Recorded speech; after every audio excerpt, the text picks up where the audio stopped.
Well, our next speaker really is the keynote speaker for today. He's the CEO of Business Leadership South Africa. In 2012, he was voted the IPM CEO of the Year. He serves on the University of Pretoria's Advisory Council. And he's not known to be somebody who is shy about what he thinks.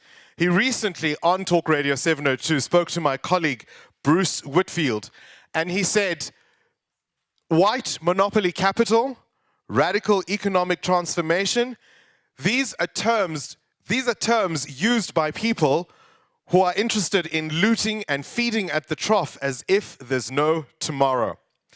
He was part of the CEO Sleep Out initiative, and he did so wearing the suit, or at least the suit that the pump attendants from Shell used to wear, and that was something that inspired him to make sure that they wear a different uniform.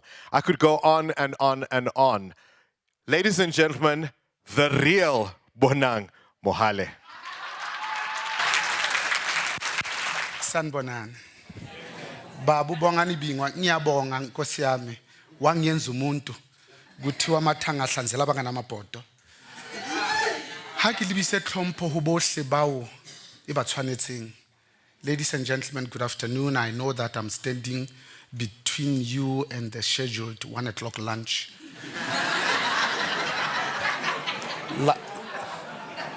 Like you, I'm absolutely famished.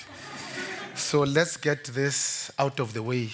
So what I thought I will do on a Saturday afternoon, which is African blue skies and sunshine that you cannot get anywhere else in the world, is to reiterate in my own mind whether when I come and have this conversation with you, maybe you can help me to answer the question that says, can our people be better led by a leadership that fully commits on the basis of full understanding? As together we try and ask as to what is it as Africans that we can bring to the world stage of progress that is uniquely African. At this time, at this age, in this context when so many of us dare to hope that joy and peace will prevail. At the time that the world is converging and disintegrating at the same time, concurrently, simultaneously, and in parallel. What then is the role of Africa as a continent, but us as South Africans who are running companies and are hoping to make an indelible mark and a sustainable difference?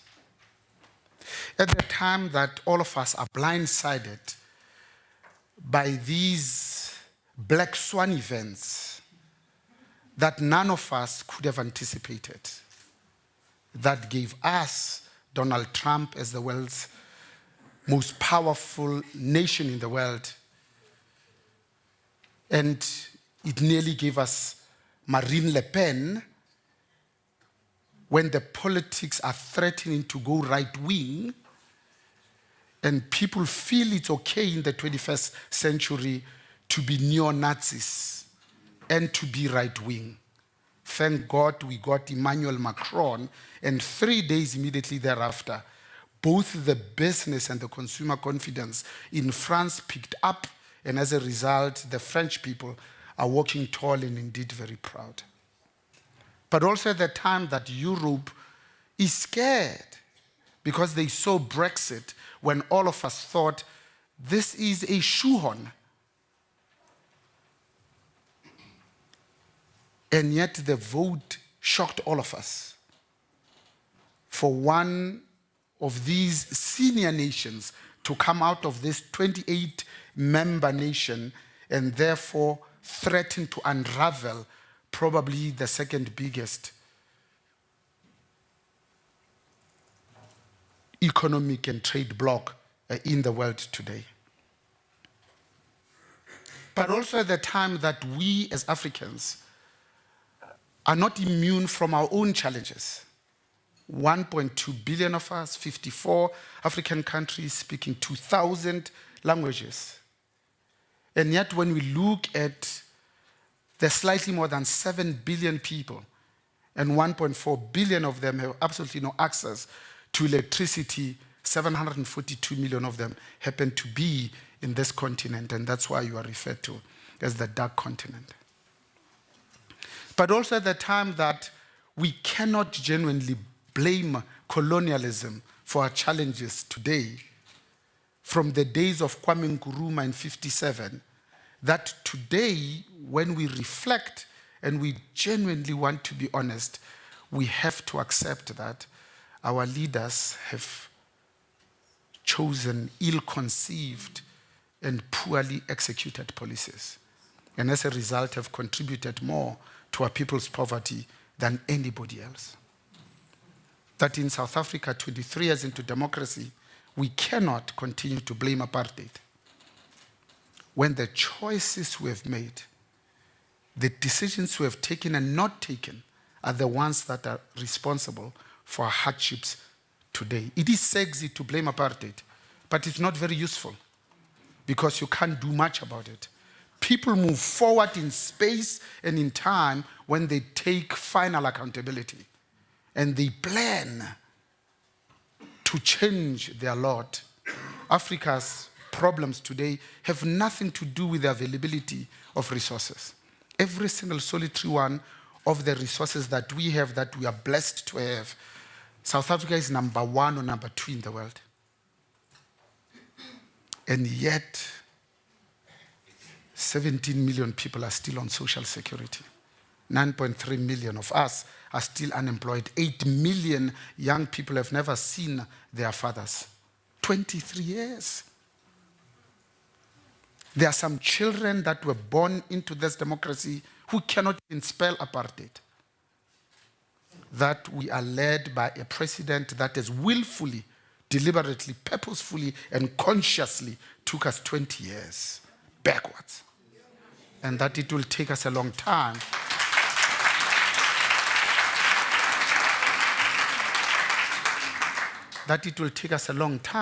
just to come back to where we were. Just to give you an example, if Zimbabwe did everything right today, it will take them 30 years to be where they were in 1972.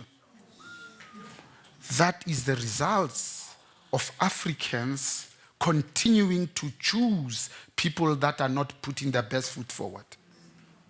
So today we have state-owned enterprises that we inherited, that were working, that were functioning, that were effective and efficient. That were the pride of South Africans. South African Airways, an award-winning African airline, 11,000 people employed, 2010, 30 billion rand turnover entity. 15 billion of that used to procure goods and services, 9.8 billion, one commodity, which is Jet A1 fuel. By putting the president's friend, we displaced people that were there that knew what they were doing.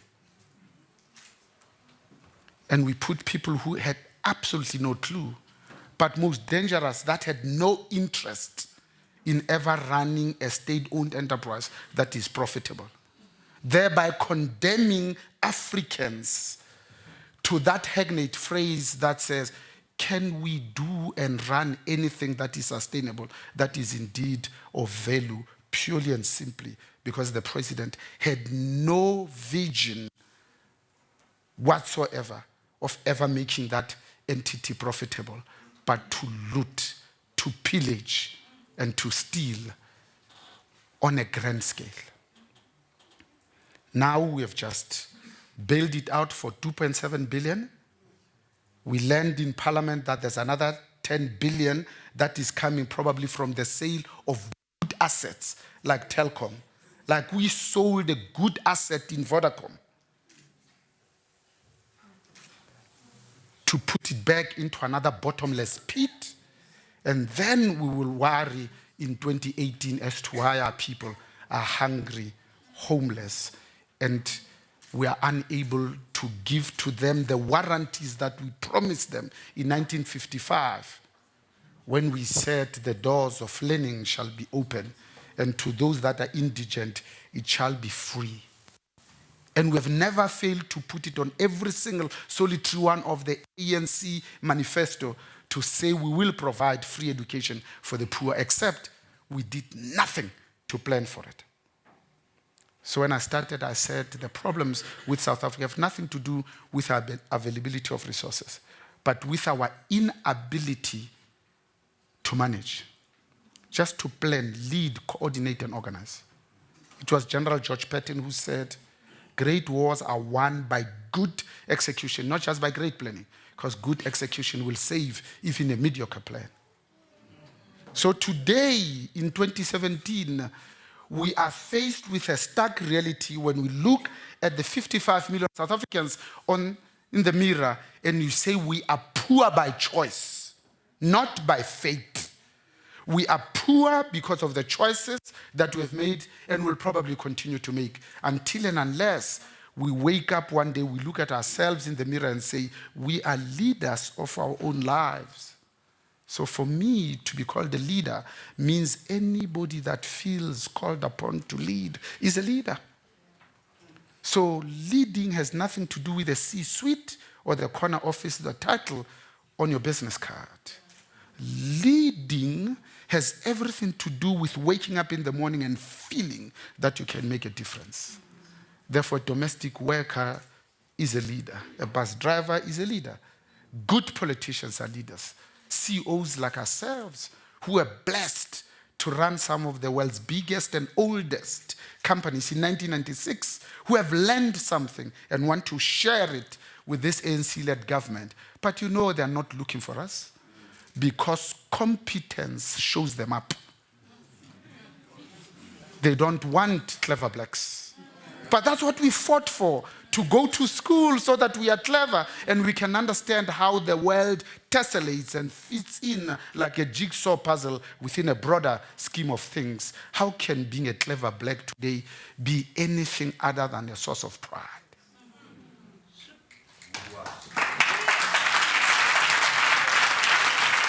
So maybe, just maybe, if we can get this right,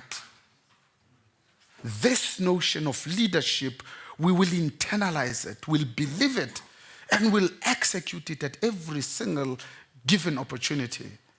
So that maybe, just maybe, if we are successful, we can grab our people by the scruff of their necks and take them into the 21st century, screaming and kicking and shouting. If we do that, maybe, just maybe, we can also be part of these 3 demonstrable leadership traits of the 21st century.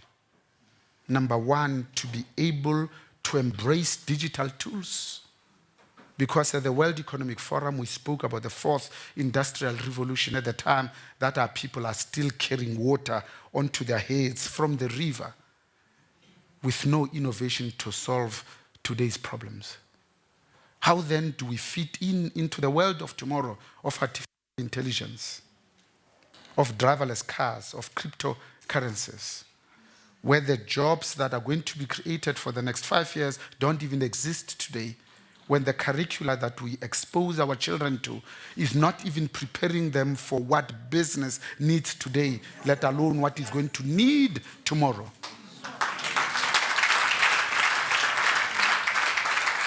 So that secondly, we can develop this muscle called agility, not only because it rhymes with stability, but because there are only 2 types of nations in the world, the quick and the dead. So if you choose to stand still and do nothing, in fact, you are consciously choosing to go backwards. Because in terms of GDP, we ought to be growing at 1.5 to 1.7% GDP growth. Because if we are not, we will be unable to absorb the 150,000 young graduates that get onto the job market, often with inappropriate skills. When the world moves forwards in space and in time, Africa is accelerating backwards because of the type of president that is leading us today. Not only is he hopeless,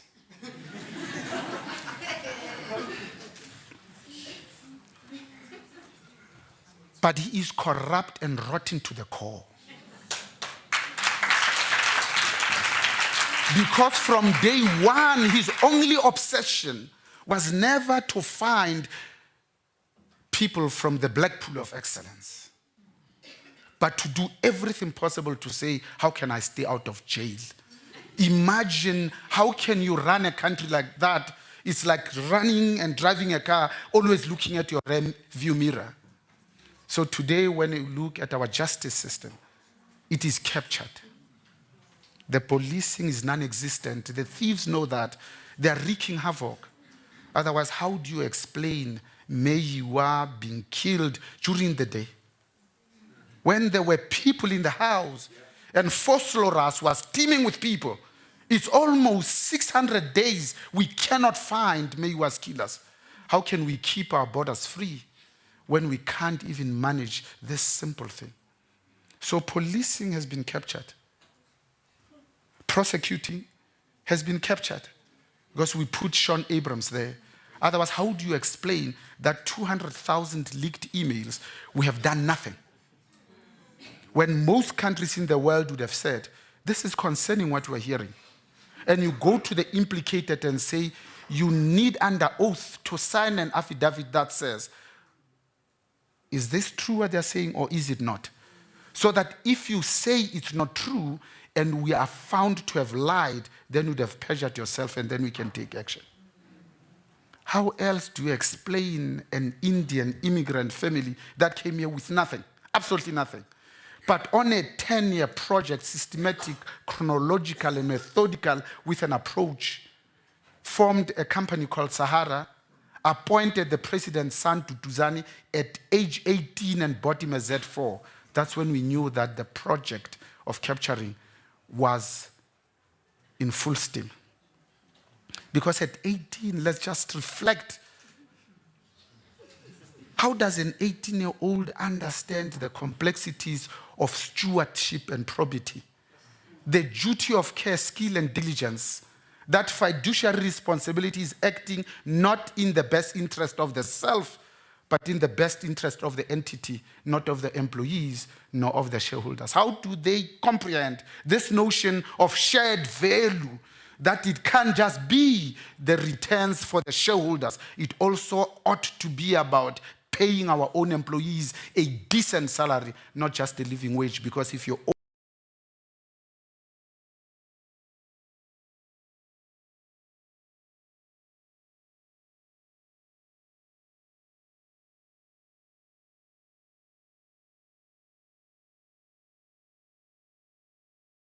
and I go through Marikana and I see the informal settlement, that it ought to pain me deeply and profoundly that I ought to do something.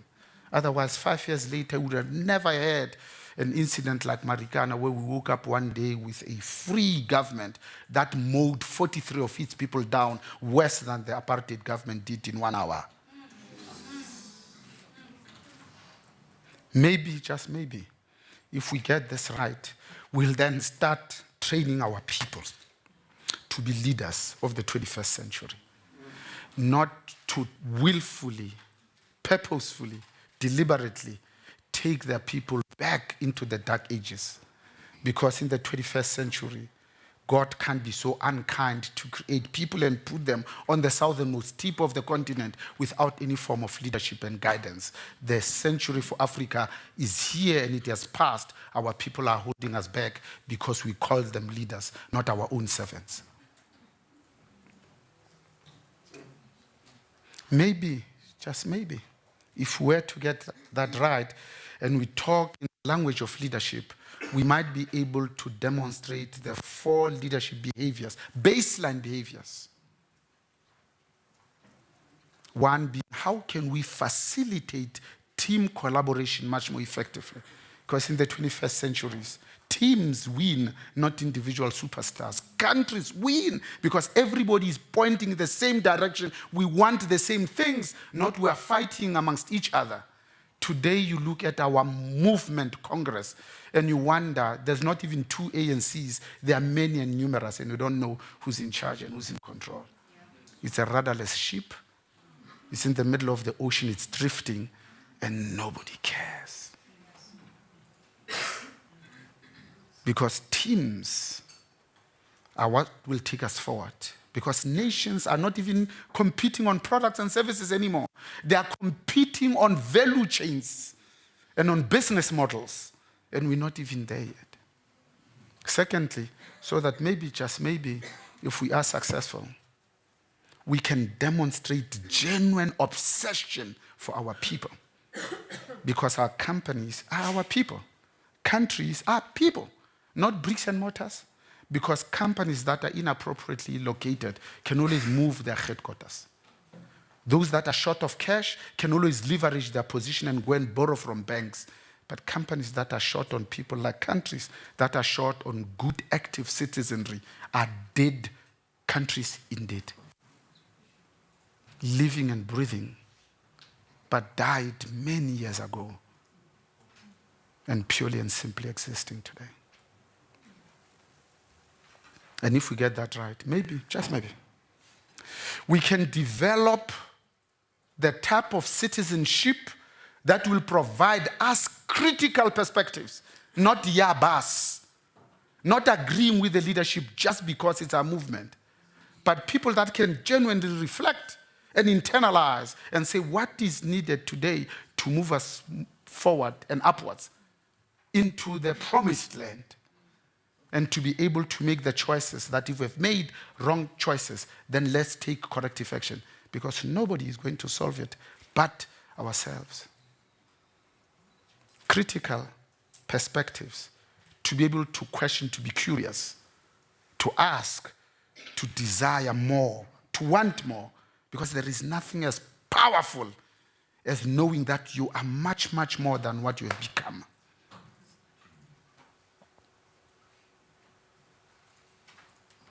Let me, in conclusion, just thank you that we are here having this conversation in a place of education. When education is nothing but repetition. When Africa can educate its young, then we know a better and a brighter day is coming. Because when one steadily burns the midnight oil, one gains access to the domain of knowledge and wisdom, the world of meaning, the world that has no frontiers, the world that cannot be conquered without a persistent crusade. Have a wonderful afternoon. Kia lebo.